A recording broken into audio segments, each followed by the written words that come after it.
What's up everyone? Welcome back again to my YouTube channel. So ngayon pag-usapan natin kung bakit nga ba mahalaga ang location ng negosyo. Alright, kung bago lang sa aking YouTube channel, please subscribe, click notification bell para update po tayo sa mga bagong vlog na upload in the future. At the same time, kapag na-reach po natin yung 100k subscriber, ay magpapag-giveaway po tayo up to this year, 2025. Balik tayo sa ating topic. Bakit nga ba sobrang mahalaga ang location ng negosyo? Ito yung aking sagot dyan. Based on my experience, ito ay nakaka-apekto ito sa accessibility at feasibility.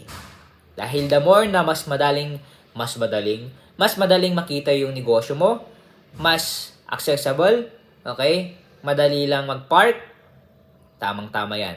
At pwedeng dumami yung customer mo. Alright, if you want to buy this book, please click the Facebook page official link at mag-message lang po kayo. Salamat po sa suporta. God bless.